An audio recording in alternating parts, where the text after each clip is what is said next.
I'm delighted learning they say is not a product of people, but the product of the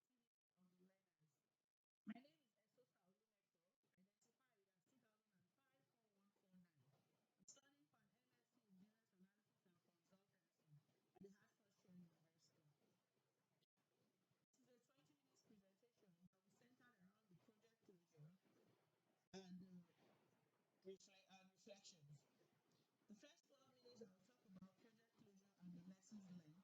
In the last 8 minutes, I will be talking about my personal reflections. This closure phase has to do with your solution testing plan, the solution testing criteria and monitoring, the evaluation of the solution, testing output, adjustment, and the next step recommendations to the client. In the course of the research, I recommended there are three recommendations that we made to the client, amongst which two of them were topmost, which is that the corporation, AI corporation, should improve its artificial intelligence and machine learning, and also enable RiskNet to become an industry-based trademark for purchase by other four companies, such that RiskNet is integrated in other companies' four cards for use. And secondly, was to improve on the onboarding process for potential new clients of the four cards. Because in the first meeting we had with the client, they mentioned having issues with the onboarding process, bureaucracies, and others that were delaying the process. If the recommended solutions are not acceptable, it means the status quo remains. The company wants to do nothing. That was the third solution I was recommended, which is the do nothing strategy. In that case, nothing will need to be done. The company would allow market forces play. But now we have recommended these two solutions and hope that they will be adopted by the company. If they are adopted, what next? That's the essence of this project closure phase, where the action plan will be developed. Following the development of an action plan, the stakeholders need to come together and take into consideration the cost and the timing of the recommendations. The cost implications on the company, are they ready to undertake this cost? The timing, how long is it going to take to implement this recommended solution? I have attached to this material a PowerPoint presentation that has the stages I'm talking about now. And there's also a Gantt chart there to guide in implementation of a testing plan for this recommended solution. There, I started with the stakeholders engagement. Stakeholders engagement, this is where the stakeholders come together, agree to accept the solution, where they start to plan the cost, the timing, and all that which I've talked about. The next stage is the phase mapping. The essence of the phase mapping is to be able to see how these recommended solutions interact with existing components or other components of the system. How do they relate with one another? Such that any scheduled change is not going to misalign with other organizational development. That's the essence of phase mapping. When becomes clear that there's not going to be any conflict or any infringement on other developmental plans by the implementation of this solution, they go on to the storyboarding phase. By storyboarding, we're going to be talking about a pictorial view of every stage of the implementation process. Here, every stakeholder involved in the implementation will come together: staffing, software engineers, all those that are going to implement that solution will be made to see a pictorial view of what the implementation stage is all about. Storyboards are usually similar. When you're doing storyboarding, you could have three storyboards. They are similar in that the beginning and the ends appear the same, but the difference is in the approach. These storyboards all have different approaches to implementation of the same solution. So the stakeholders are able to see each and all of the approaches and are able to decide the one that best suits their own style, and they're able to choose which is most appropriate for use in implementation of the solution. When the solution has been implemented or agreed to be implemented, it will be followed by an evaluation. At the evaluation stage, we are talking about a postmortem review to evaluate the successes and if there will be any failures. Here, the system dynamics will be checked against organizational values. You can use a risk, you can use a performance matrix because you have to check the risk involved in the implementation of this solution. You have to check how the implementation of this solution, how far it weighs against the organization's value system. You're going to check how the timing of the implementation of this solution is going to affect the organization. You're going to be evaluating how the plan of implementation is going to fit into the already existing schedule of the organization. While considering all these, the plan would have been evaluated. You're going to put in um you're going to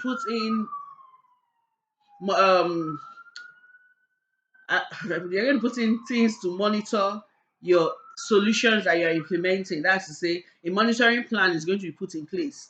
Like, oh, when we get to this stage, this is what we're going to do to check that it's actually being implemented according to plan. That's where the monitoring of the implementation comes in. Then we'll now consider adjustment. When this evaluation is done and you see that an area of the solution is going to fail, you consider adjusting it. Can it be adjusted? How are we going to adjust it? That's where recommendations for amendments come in. Again, you don't just go into amendment. You need to check the cost of the amendment. You need to check how the amendment marries with the solution itself. Is it going to change the whole goal of the solution? You're going to check how the amendments affect the timeline of the implementation of the solution. When all these have been put in place, then you can decide to adopt the adjustment. Now, the next set recommendations to the client were that one, the AI corporation can implement a phase by phase adoption of the solution. They could possibly run a simulation of the recommendation and see how it impacts on the overall system before implementation. They should critically appraise the result of the simulation and ensure that short-term successes do not eventually become long-term bottlenecks or setbacks. The impact of the recommendation is what should now be considered in the long term rather than on a short-term basis. Secondly, the AI corporation should critically examine its scorecard process in line with or comparison with what competitors are doing. They'll be able to tailor their own to match or fit in with their competitors. For instance, every stage of the onboarding process, rather than running sequentially, they could be run simultaneously such that while the customers are being registered for onboarding, background checks are going on, um, cost estimation is going on. The bureaucracy is such reduced such that at every where you have to go through 5 or 6 stages of approvals, the approvals are cut in three because processes are being run simultaneously. Alternatively, you could even afford to onboard a customer, get them running, and set a limit for their capabilities. What are those cards going to be able to do? How much can they see? Pending when their onboarding becomes full, when all background checks are completed and every documentation has been signed, you can now lift that limit and say, okay, you can start operations fully. So that way, the customer is happy to have gotten on board in time, and you are not losing because you have already estimated what your risk value is, what your how much risk can you take, how far can you go to get this customer in your books, pending when everything that needs to be done has been done. It's like I want to give you a credit card. You have requested for 1,000 limit, but I don't know how you're going to perform. And I say, okay, start with 100. In the next 1 month, let's see how you do with 100, and we evaluate you to we upgrade you to 1,000. So that's an example of what I'm trying to explain. Then after that has been done, what's the call to action? Adopting these solutions are going to benefit the AI corporation because they will continue to remain relevant in the foil card market. Whether they are selling their own foil cards or not, with the risk net being embedded in every foil card that is in use in the industry, the relevance of the AI corporation will continue to be in place. The market share and market dominance will continue to be in place.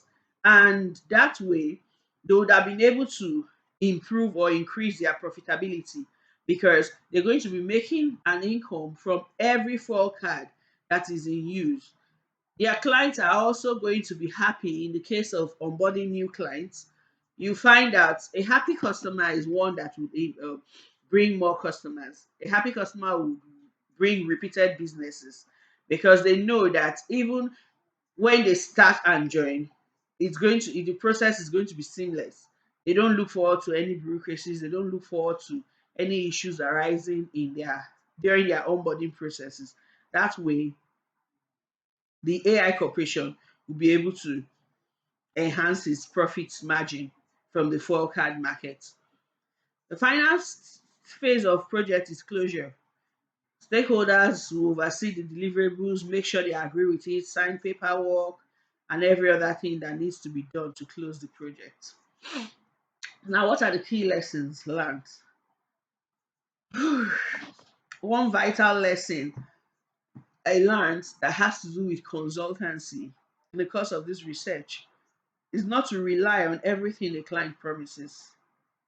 The client promised to furnish us with all the data that we would need for the project. They promised to do a database where you can log in, pull data, do your research, and all that. It seems so promising. And so we chose a topic and work comments. Kept waiting for data to come. And midway, we were told they had issues and we're not going to get any data from the client. We had to work with what we will self source, coupled with the fact that the economy is just recovering from the impact of COVID-19. Most businesses were working from home. Most people had not embraced strangers coming into their establishment. Getting data for the work was tough. Eventually, we had to stick with secondary data. We realized quickly that getting materials we will need or resources we will need had to be something we would do ourselves. So we had to re-strategize and see how we can come up with getting our own materials.